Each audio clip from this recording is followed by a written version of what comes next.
what's up, guys? Welcome back to another episode of Classy Nerd Talk. Today's segment, Movies Then and Now. I'm now, and he's...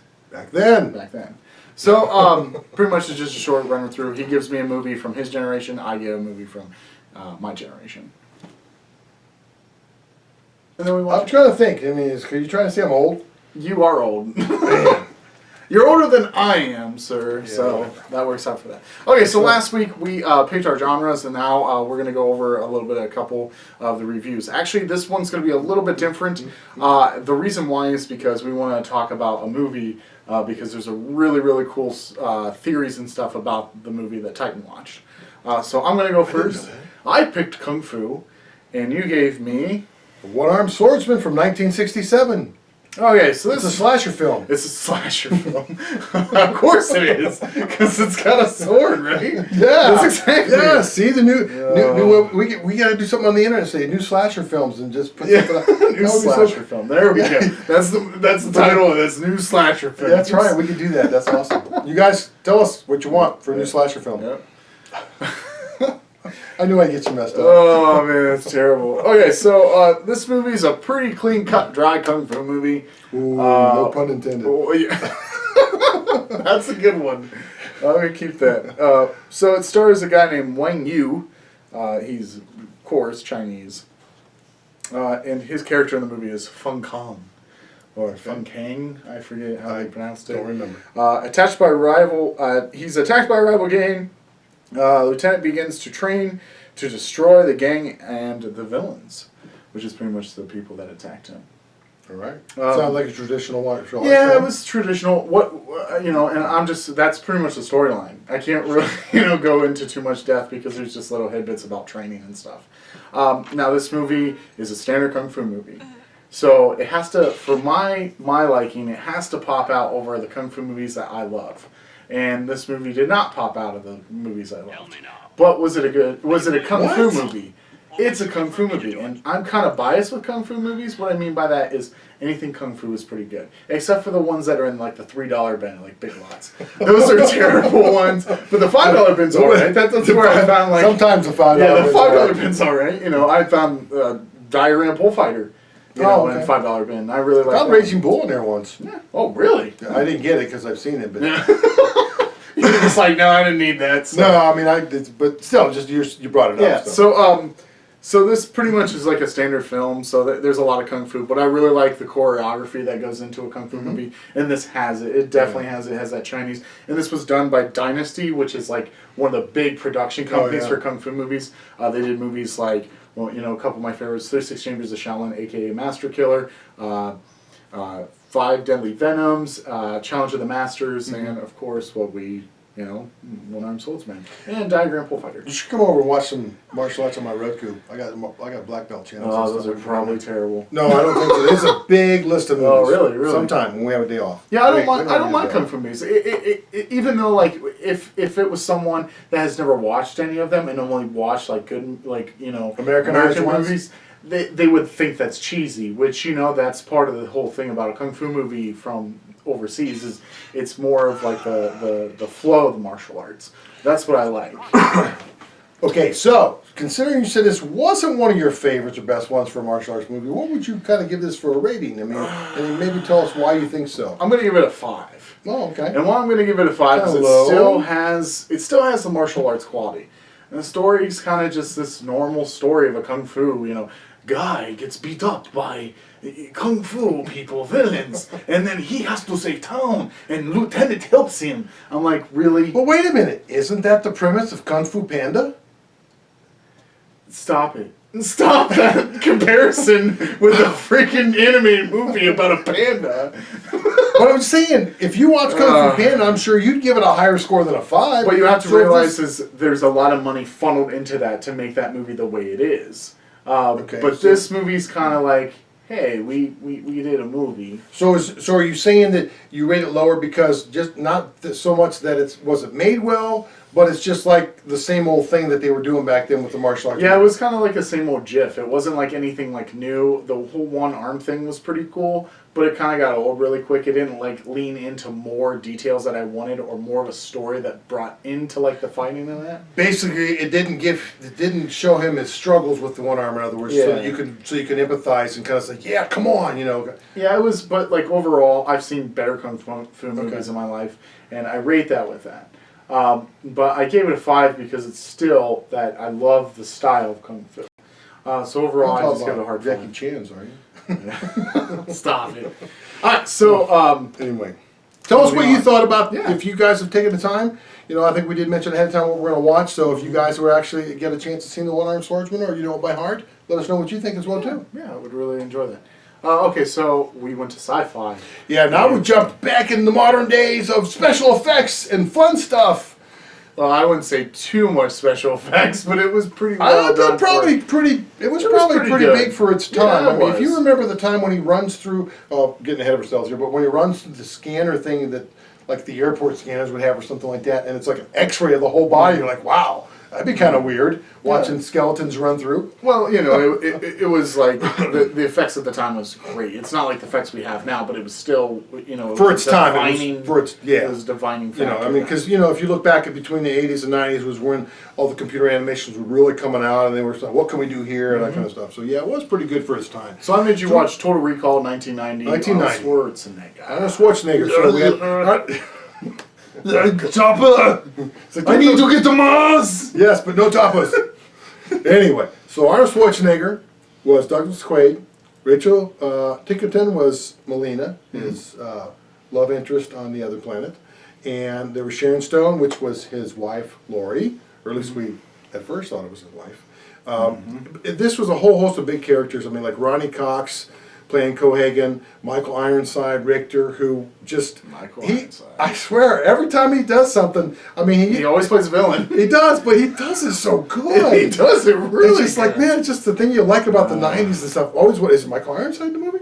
I think if you like Michael Ironside that much, I think I have a film for you later. Okay. And that's Turbo Kid. So we'll talk about that. Oh, yeah, I that'd think be all I like right. Turbo Kid. I don't know, but that's I don't know. we'll try when Michael we come in Ironside's a movies. villain in that movie, so we'll see. Yeah, we'll see. I think he always does good. Anyway, so we got a movie here where, again, as we talked about, he's in, you know, he's just in the average big guy using a jackhammer, tearing up stuff, works for his construction company, and he's and the movie is based on if I don't remember correctly, okay, it's a Philip Dick story. I think from the 50s, I'm not mistaken, maybe 40s, called "We Can Remember It For You Wholesale." Is what the original the story book was called. So you got this guy who's wanting to go to Mars, has these thoughts about Mars all the time, and there's a company called Recall who can actually implant stuff in your head, memories that aren't yours, or actually they become memories because once you come out of there, it would be a memory. But they implant these things in your head, which would be thoughts of, hey, I was on vacation, or I did this, I had an affair, I went to the moon, I went yachting, or something like that. So you could have all these fantastic vacations and just have never gone. You know, you don't even have to miss work. And I hope that never comes to fact, because employers will love that too much. Hey, we get people to work all the time and never give them vacation. They just think they have vacation. That wouldn't be good. But anyway, in the movie, so he decides to go to Recall. And he's talked and he's going to do a Mars mission. And then supposedly, when they're trying to do this, they pop a memory cap. And so they have to dump him in a cab, get him out of here, and then this whole thing starts. His friend, who supposedly was working at the construction with him, to keep an eye on him, make sure that everything goes well, gets a big fight, kills all these guys, full of blood, comes home, yells at his wife, I killed a bunch of guys, blah, blah, blah. And she's like, oh, you dreamt it. He's like, then what's this? And shows all his blood. And so she freaks out, calls Michael Ironside, say, hey, you know, he's losing it already. And then he said, we'll be there. And it just keeps going from there, and they end up on Mars. He actually, before he goes to Mars, has this case. He finds this case where he tells himself that, hey, I'm you, you're me, and you're gonna, you know, have to get this big thing out of your head. It's a tracker and all this kind of stuff, which was cool, but I mean, cool at the time, but a little hokey today because they use this mannequin head that they pull this giant thing out and stuff. Because you know darn well that's going to hurt so bad. But so they go on from there, and so as this movie progresses, he gets on Mars. He has to meet the mutants on Mars because supposedly the air makes him mutant and all that kind of stuff. And his name's Quato, if I'm not mistaken. And he. That was yes, like it was growing out the of most his belly. scariest like scene when I was a kid. Oh, I it was bet. like, you know, wait for that, and then it was like, yeah, the guy opens his shirt. He's like, oh, and it's like. It was like it felt like it looked like a baby like stuck in this like. Yeah, that kind of stuff. It's kind of the creepy stuff. I mean, you know. It's it's the things that nightmares are made of. They can be, especially if you're a little kid watching a movie like that. You know, it Not really expecting terrified something me. like that. You know, I didn't expect that. It would. So, and then they get captured, and supposedly that it's actually was a cover. So he is Douglas Quaid was actually a cover. And he actually, they're going to put him back in the chair and get his whole memory back. And then Melina, who is, you know, real feisty and stuff like that, it's going to be his girlfriend, and they're going to be all happy and go to dinner with Cohagen and all kind of stuff. And stuff. But I think it's funny. It's kind of funny through the whole movie. Michael Ironside's character Victor is so bent on getting him, is so upset, and just shoots out the glass, and all the air goes out into Martians, and everybody's hanging on for dear life until the doors, the windows. Covers close and stuff, and it's just like unreal. The guy's relentless, and then Cohagen's kind of like, "Would you just damn it, leave it alone? Just quit doing it." Yeah. I won't say exactly the words he was using when he was doing to him, but it was just crazy. So, and then in the end, there's a reactor there on Mars. The mutants somehow they found it when they were in the mines, and Quato says that he needs to start the reactor, and he does start the reactor, and then all of a sudden there's air and blue skies and clouds like there is in the world and stuff, and makes an atmosphere and stuff, and all's good. Okay. So if you had to rate this movie for a sci-fi movie, what would you rate it?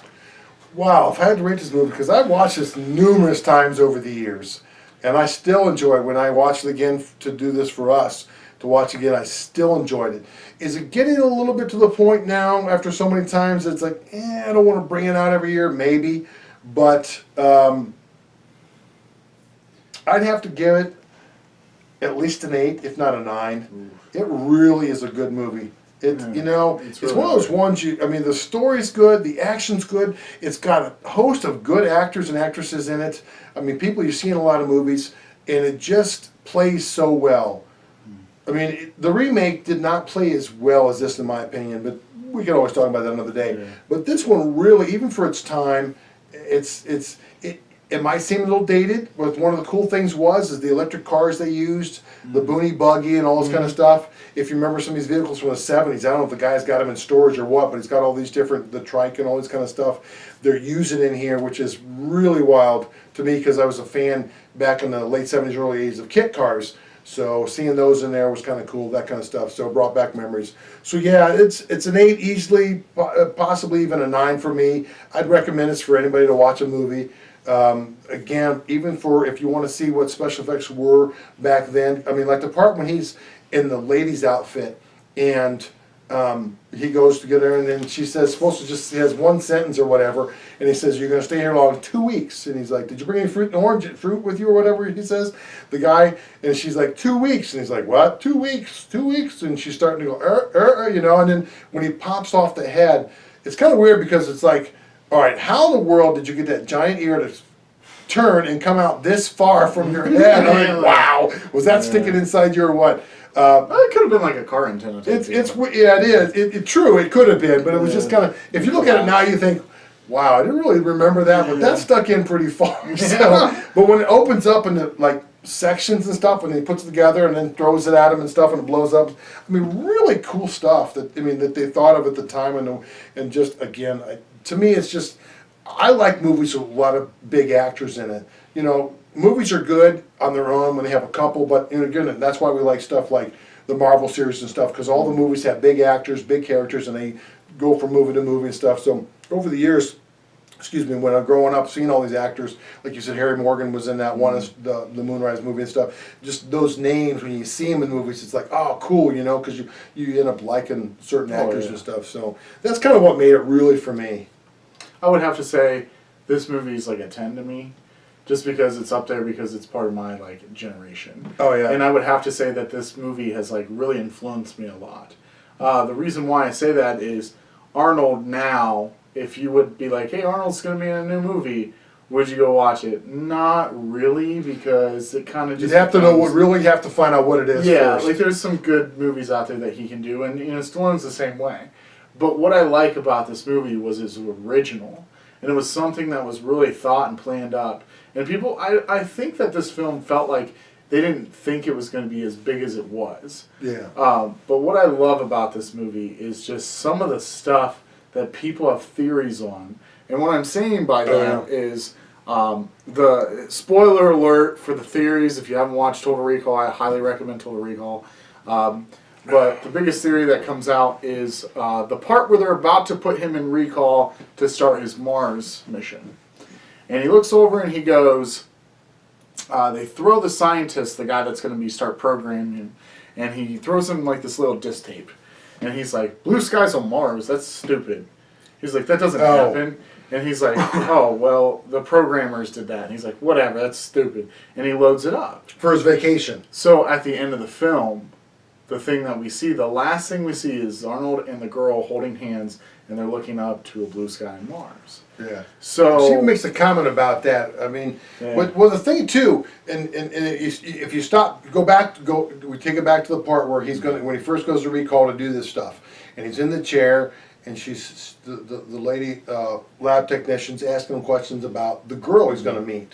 Mm-hmm. All right, and she's asking him about what kind of women he likes, and the person who comes up on the screen is Melina. All right, so the question is, again, okay, is she in the database because they know, because they probably have everybody tracked and traced on Mars and they who everybody are? Or is that just a coincidence? Or is that what, his vision of, what he'd like to see? And then actually, since he's been there before in this whole scenario, is that really who he's seen on the screen, but it's not really on the screen? Yeah. Kind of, that's another part. You're like, okay, another thing you're questioning, okay, is that really who's on the screen, or is he seeing that as he's falling asleep there? So yeah, overall this movie is really, really innovative with everything that I remember when I was a 90s kid. It was one of those movies that after I got done watching it, I was like, I have to own this movie. This is the movie I'm going to own. It wasn't my first movie I ever owned, but it was close to one of my first movies of all time. And in this aspect, if I had to rate an Arnold movie, this would probably be Arnold's best movie in my opinion, next to probably Commando or, we're not going to talk about the other one. I'm not sure Commando rates up there as much as it. Well, maybe at the time it might. It's not my really favorite good. Arnold movie, but it's close to being Arnold's best drawn out, dramatic film. Right? Oh yeah. And I really, really liked the action. I loved all the sci-fi stuff, even the woman with the 3 boobs.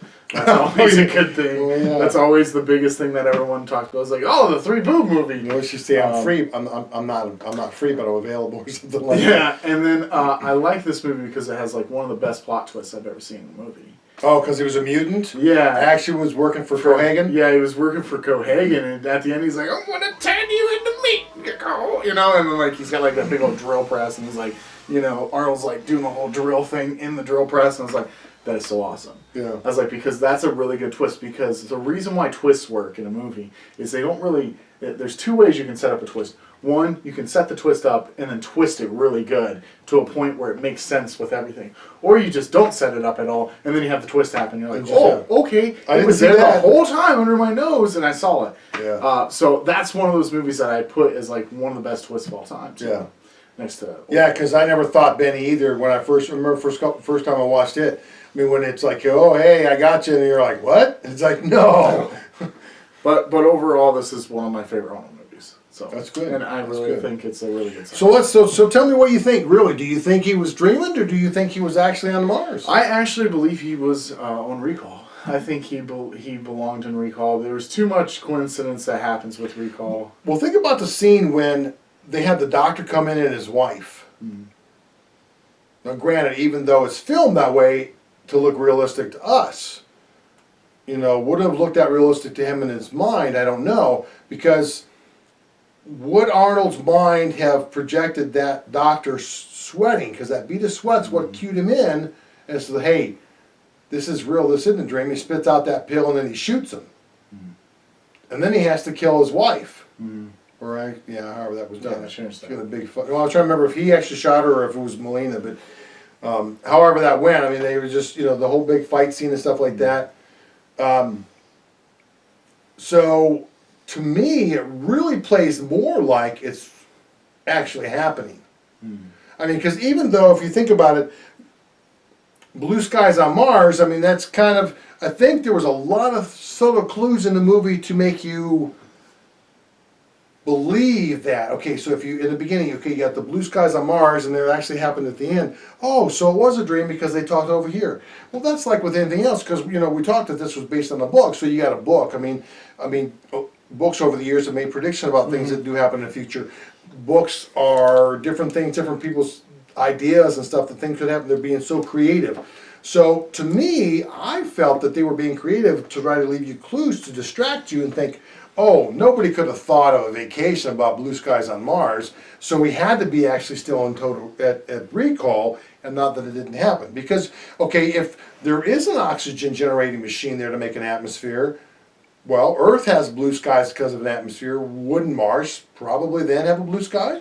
That's true. But also, too, this is the best part I like about the movie, is it's an open-end movie, where you don't know if you're right or wrong. That's the best part about movies like that. Pulp Fiction is a perfect example for that. Everyone forever wants to know what's in the briefcase, but no one's going to figure out because the director wants to leave that up to your imagination. He's never going to tell you. And he's not going to, because that's your imagination. Yeah. That's what he wants out of that movie. You're thinking, ooh, wow. That's what I love about theories is sometimes they don't need to be answered. And it makes the movie even better. Well, I don't think they make enough movies like that in all reality. I mean, they should make, I would be cool to make more movies like that that are more open-ended, that you got to go back and keep guessing, was that real or not?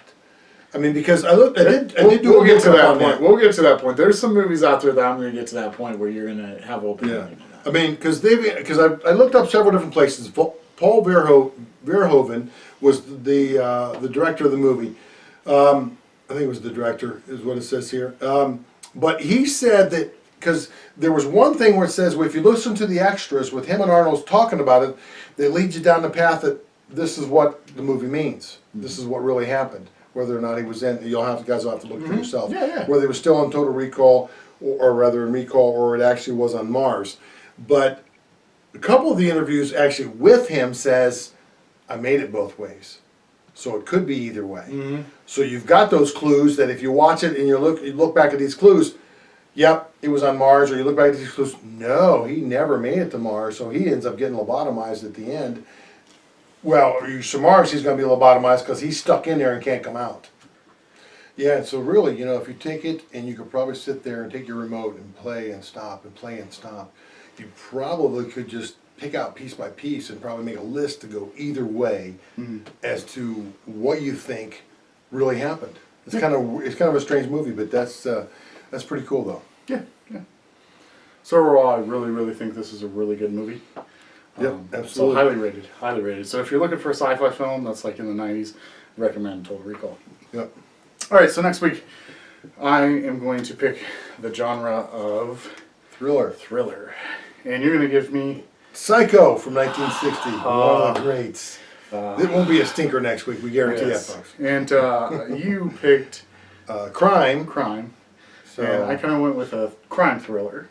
So I picked Seven. Starring Brad Pitt, Morgan Freeman, and Kevin Spacey. Yes, the old greasy Kevin Spacey. Kevin Spacey.